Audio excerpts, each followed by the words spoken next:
పవన్ కళ్యాణ్ అకస్మాత్తుగా కర్ణాటక వెళ్ళారు. బట్ ఇది అకస్మాత్తు కాదు. మనం దాదాపు వారం 10 రోజుల క్రితమే మాట్లాడుకున్నాం. సరిహద్దు ప్రాంతాల్లో అక్కడ చిత్తూరు జిల్లాలో కానీ ఇటు పక్కన ఉన్నట్టు శ్రీకాకుళం ఏజెన్సీ ప్రాంతాల్లో కానీ అకస్మాత్తుగా అడవిలోని ఏనుగులు రోడ్డెక్కేస్తుంటాయి. ఎందుకు అవి అంటే ఆహారం కోసం వెతుక్కుంటూ లేదంటే జంట కోసం వెతుక్కుంటూ ప్రారంభమయ్యేటటువంటిది ఏనుగుల మంద వచ్చేస్తుంది. వాటిని కంట్రోల్ చేయడం వల్ల కాదు, ఊళ్ళ మీదకి వచ్చేస్తే పొలాలు నాశనం చేస్తే, ఆస్తులు ధ్వంసం చేస్తే, ప్రాణాలు కూడా తీసేస్తుంటాయి. అలాగని వాటిని ఏదైనా చేయడానికి వీల్లేదు. ఎందుకంటే అడవిలో మనం ఉన్నాం తప్పించి మన దగ్గరికి అవి రావట్లేదు. అడవిలో కట్టుకున్నటువంటి గ్రామాల దగ్గరికే ఏనుగులు వస్తున్నాయి. అంటే ఓ రకంగా అడవిలోకి మనం వెళ్ళాం, అవి రాలేదు మన దగ్గరికి. దాంతో చట్ట ప్రకారం వాటిని ఏమీ చేయకూడదు. దాంతో శబ్దాలు చేస్తూ వెనక్కి వెళ్ళేలా ప్రయత్నిస్తుంటారు. ఈలోపు నష్టం జరిగిపోతూ ఉంటుంది.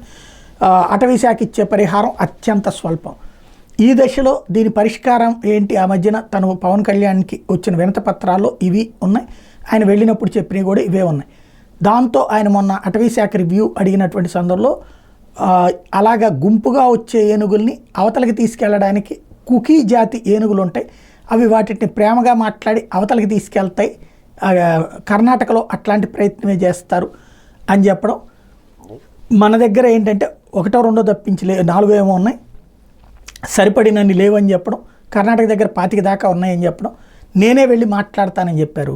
అది మాట్లాడేసి వదిలేయకుండా ప్రత్యేకించి అక్కడ పర్మిషన్ తీసుకుని అక్కడ ముఖ్యమంత్రితో అపాయింట్మెంట్ తీసుకుని అటవీ శాఖ మంత్రితో మాట్లాడి స్నేహపూర్వకంగా 2 రాష్ట్రాల వాళ్ళు కాబట్టి వెళ్ళి కుకీ ఏనుగులు మాకు పంపించమని అడిగారు.